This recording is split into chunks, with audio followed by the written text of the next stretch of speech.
Ada pertanyaan dari netizen, Bib. Ya. Dari akun Zakir Ayuni Ramiza dari Karawang melalui fanpage Majelis Ahbabur Rasul Indonesia. Ya. Pertanyaan, punten Habib, numpang tanya, bolehkah saya mengganti sholat buat orang tua saya yang sedang sakit? Mungkin kita saja, Habib, untuk pertanyaannya. Ya. Untuk sholat bagi orang tua yang sedang sakit tidak boleh menggantinya. Menggantikan kewajiban sholat untuk orang tua yang sedang sakit tidak boleh anaknya mewakilinya, karena kewajiban badaniyah, ya, tanggung jawab badaniyah. Lantas bagaimana? Orang sakit tetap wajib sholat semampunya, tidak harus berarti dipaksa ke masjid apalagi berdiri, nggak usah. Dia mampunya seperti itu sambil rebahan. Kita anaknya mampu mewudukkannya, wudukkanlah. Maka dalam syariat diajarkan sholat dalam kondisi begitu. Bagaimana kalau orang tuanya tidak mampu untuk diwudukkan sekalipun? Kondisinya tidak boleh terkena air karena memang banyak kabel-kabel. Kan di ICU contoh, koma, belum titik, apalagi tanda seru belum. Ya, tanda seru harus segera berarti kan dikuburkan berarti. Nah ini kabel-kabel banyak di mana-mana, nggak mungkin diwudukkan. Bagaimana? Sudah dibisikkan saja oleh kita ke telinganya tiap waktu masuknya waktu sholat gitu. Kita husnuzon dia sholat, tapi tetap ihtiyat, hati-hatinya bagaimana? Kita tetap keluarkan fidyah jika sampai beliau wafat. Waktu-waktu di mana kita tidak melihat zohirnya dia sholat, walaupun kita bisiki, kita khawatir dia tidak sadar. Walaupun dibisiki dia tidak sadar, di bawah alam bawah sadarnya gitu kan. Tapi ikhtiar, upaya kita untuk membisikinya harus tiap waktu sholat, waktu sholat zuhur, sok sebisanya sholat aja, niat sholat, ayo sholat gitu, dalam hati saja gitu dia ada gitu. Tapi tetap kita harus ihtiyat, hati-hati. Tidak cukup ikhtiar, tapi harus ihtiyat, hati-hati. Bagaimana? Andaikan ternyata belum sampai sadar, ternyata keburu wafat, maka kita keluarkan fidyahnya. Satu waktu sholat yang saat secara lahir kita tidak melihatnya sholat, keluarkan 1 liter beras. 1 liter beras. Seperti itu. Dan ada ulama yang memperbolehkan untuk mengqadha salatnya tersebut. Dari mana dasarnya? Qiyas kepada kewajiban puasa. Nah, ini kitabnya contoh. Salah satu kitabnya ada kitab Ithafu Ahlil Islam bi Khususiyati Siyam karya Imam Ibnu Hajar Al-Haytami. Pas banget dari tadi udah kebuka begini. Ini enggak disetting ya. Yang nanya netizen. Nah, netizen. Ini dari awal saya sudah ngebukanya ini. Jadi persiapan memang jawabannya sudah sama Gusti Allah disiapin begitu tuh ya. Yang nanya saya enggak kenal, enggak tahu juga. Enggak tahu bakal ada netizen yang memperhatikan bertanya ini enggak. Ada keterangan hadis begini.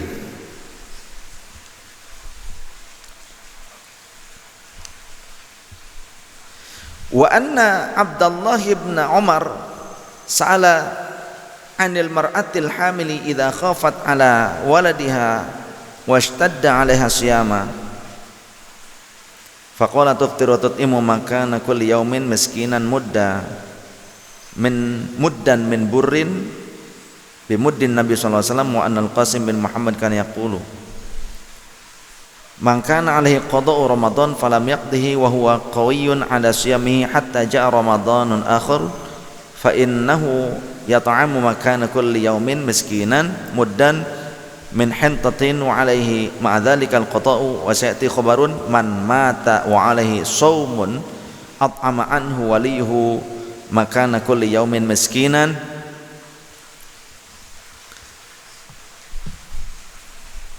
Kemudian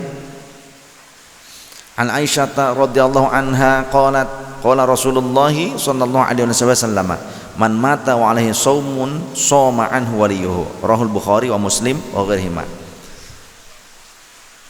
Kata Rasulullah sallallahu alaihi wasallam, siapa yang meninggal dan dia masih punya kewajiban qada puasa, maka berpuasalah walinya atas nama orang yang meninggal tadi.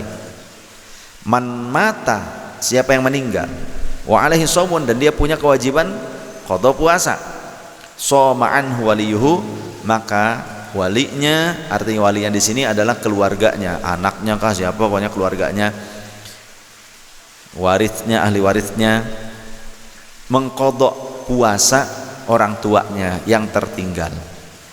Itu. Ini sahih Bukhari dan sahih Muslim dan juga yang lainnya. Hadisnya sahih. Kemudian ada lagi riwayat hadis yang lainnya.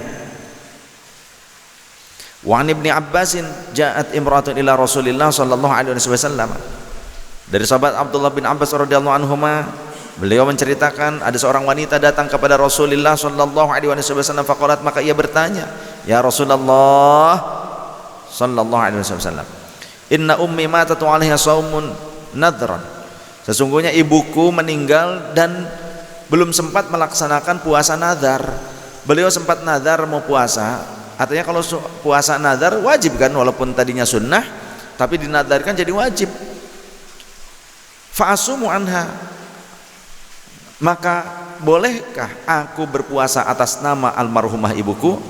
Faqala, maka Rasulullah berkata lagi, ara'aita in kana ala ummika dainun faqadaitahu akana yu'di dzalika anha.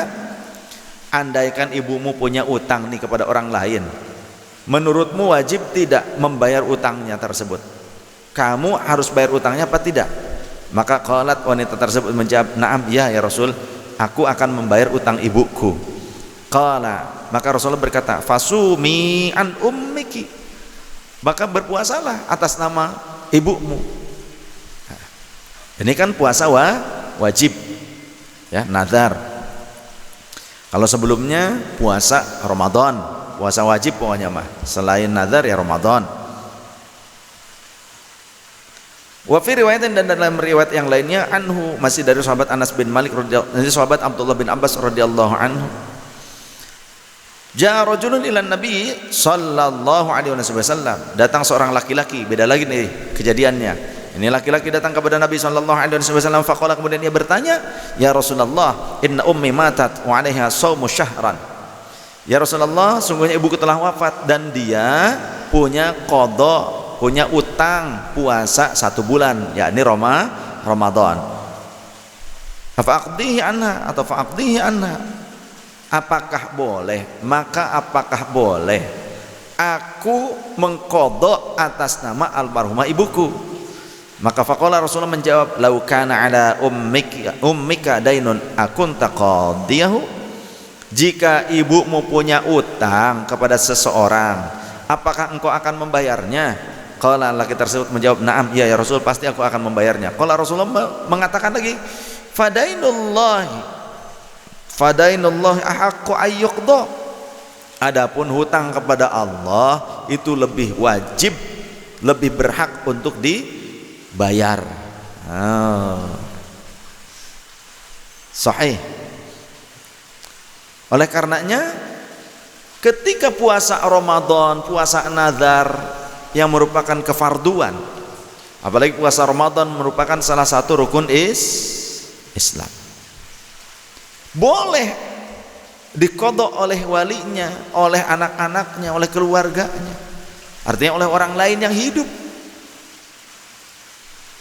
Maka para ulama ada yang berijtihad mengkiaskan Sholat sama saja dengan puasa, begitu kan? Kedudukannya fardu. Maka boleh ketika orang tua sakit, belum sampai sadar, ternyata wafat, maka boleh saja anak-anaknya, keluarganya mengqadha dari sholat yang ketika sakit itu, ya, yang tertinggal karena sakit tidak sadar, maka boleh. Tapi tidak boleh mengqadha sholat yang telah lampau, yang dalam kondisi sehat tapi ditinggalkan. Tidak boleh, tidak sah. Yang boleh itu hanya sholat yang tertinggal karena memang dia tidak sadar karena sakit. Karena sakit. Oke. Berbeda dengan kondisi orang tuanya pikun. Tidak sholatnya karena pikun, maka cukup dikeluarkan saja fidyahnya. Ya. Satu, waktu sholat yang tertinggal saat pikun, mengeluarkan satu mud itu seliter kurang dikit, tapi sudahlah dipaskan saja ukurannya supaya enggak bingung, menjadi 1 liter per harinya itu. 1 liter sedekahkan kepada fakir miskin. Ya kalau 2 hari ya 2 liter, contoh dikalikan saja. Ada lagi haji, haditsnya ada seorang sahabat, bukan cuma satu, ada banyak kejadiannya. Sahabat datang, ya Rasul, ibuku belum haji. Ada juga, ya Rasul, saudariku belum haji, bolehkah aku berhaji atas nama dia, membadali dia yang sudah meninggal? Boleh, kata Rasul, hajilah untuknya. Haji boleh dibadal, ya kan, diqadha. Artinya ketika sampai meninggal belum sempat hajian, maka diqadha oleh orang lain, oleh keluarganya, sah. Kemudian puasa, yang ketika waktunya wajib puasa tapi tidak bisa berpuasa karena sakit, kemudian meninggal, tidak sempat mengqadhanya, maka boleh keluarganya mengqadha puasanya akibat tertinggalnya akibat sakit, bukan karena lalai atau leha-leha. Kalau puasanya yang ditinggalkan karena lalai leha-leha, ya tidak sah, diqadha sama kita, nggak sah. Ya, harus oleh pribadinya ketika hidup. Itu termasuk sholat yang dilalaikan, tertinggal karena lalai, tidak sah oleh kita.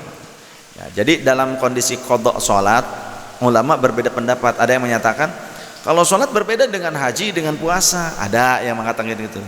Jadi anaknya tidak boleh, tidak sah katanya mengqadha sholatnya, walaupun sholat itu tertinggal karena koma, orang tuanya itu tidak sadar sakit.